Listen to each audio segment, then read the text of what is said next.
Dedicated to Eastern and Southern Kentucky, this is WYNT Mountain News at 11.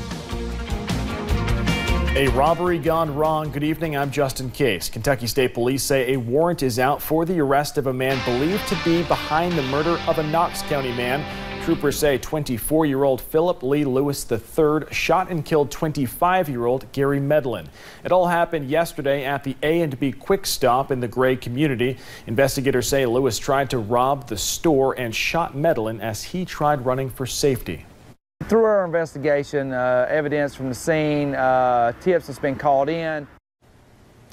The search for Lewis continues tonight. Troopers tell us he has ties to Michigan and Mississippi, but his connection to Kentucky is not known.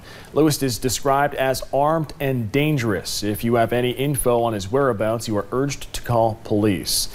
And it's been an emotional 48 hours for family and friends of Gary Medlin. Many learned they would never see their friend again after he was shot and killed early yesterday morning. While the heartbreak continues, there is a strong desire for justice now from his family, especially with the new developments in the case. I went to Knox County today and talked with Gary's sister and ex-wife about the continued search.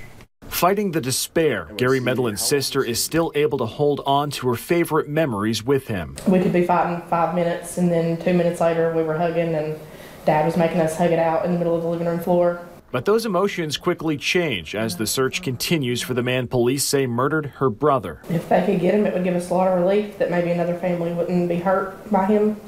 I know it's just so senseless, and that's what's been so hard about it, is that it could have been any of us that stopped.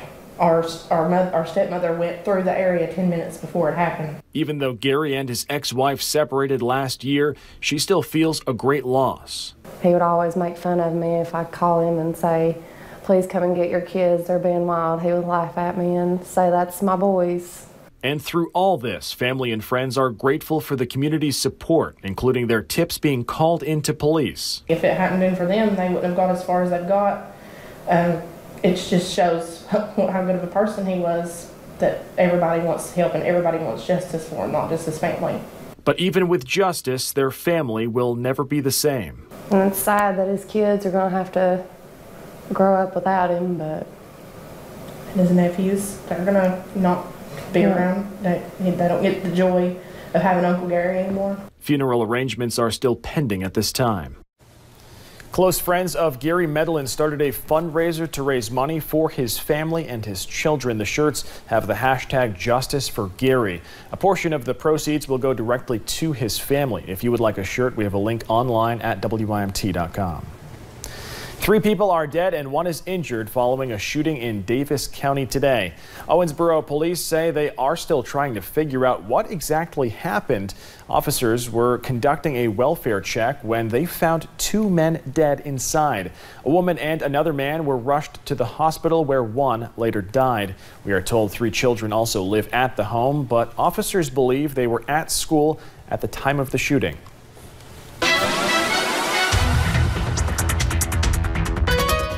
Well, it was another cold one across eastern Kentucky, and some locations continue to look at a little bit of snowfall. Let's take a look at the Mountain Almanac. You'll notice it's 38 degrees for today's high in Jackson. Some locations a little bit cooler than that at the start, which prompted a little bit of snowfall in southeastern Kentucky. Right now, temperatures actually continue to increase. I think we've already seen our low temperature somewhere in those upper 30s as our next system comes rolling in. 36 in Harlan and 36 in Wise. The first system working out, still scattered showers, going to hold on to those chances for tonight. Notice rain still impacting Knox County, Bell County, Harlan County, all of our Virginia counties, and even southern and southeastern Pike County at this time. As we look ahead, we're going to be talking about the heavy rain potential for your Saturday, followed with some light snow and, yes, freezing temperatures, which could cause a few slick spots. Just and all that's coming up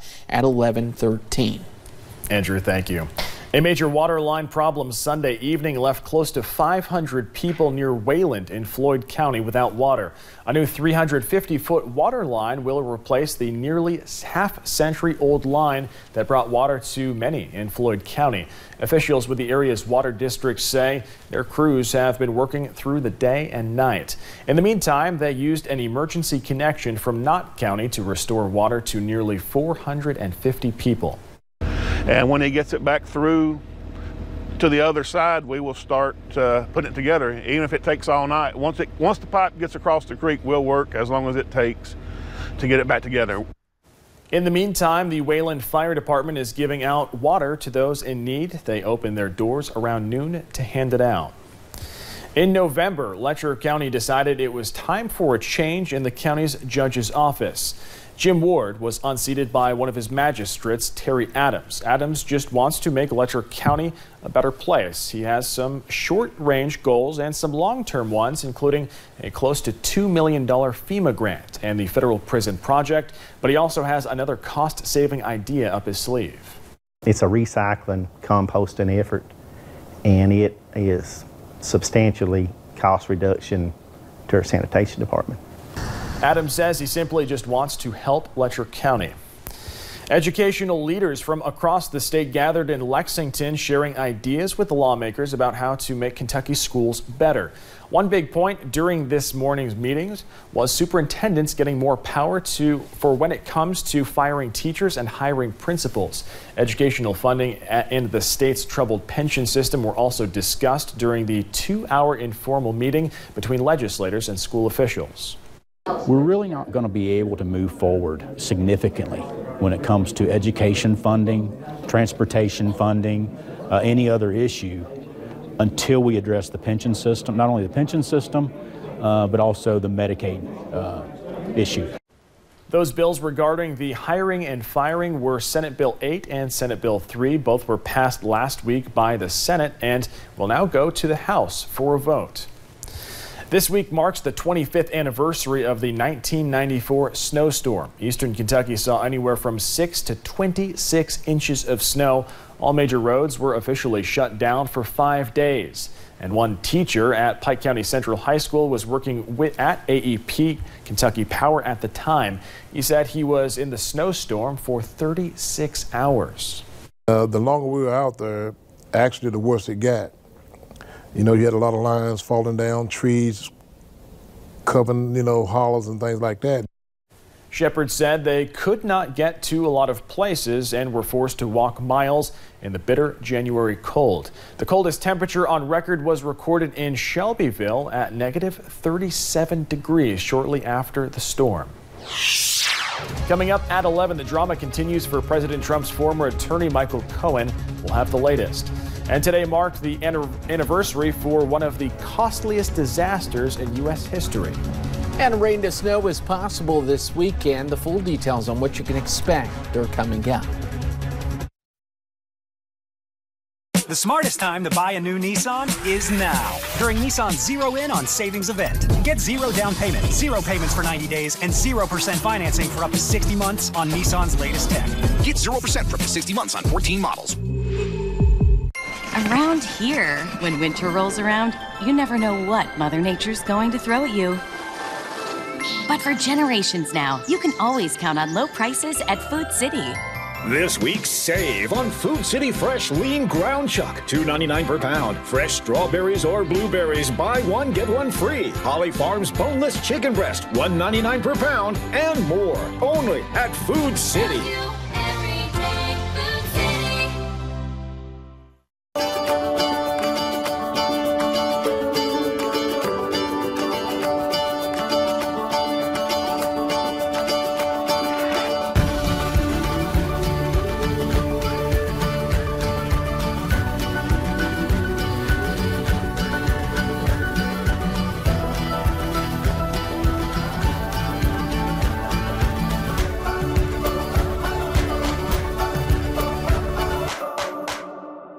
I am the new Biscuit and Gravy Dunkers only at DQ. I am Biscuit and Gravy, plate-free, fork-free, hassle-free. And for just $1.99, budgetary guilt-free. I am Fluffy Biscuit Bites and Purnell's Sausage Gravy goodness on the go. The new DQ Biscuit and Gravy Dunkers that'll leave you saying, good gravy, baby. That's good gravy, baby. Because I'm not fast food. I am fan food. The new year should be about choices. At Walter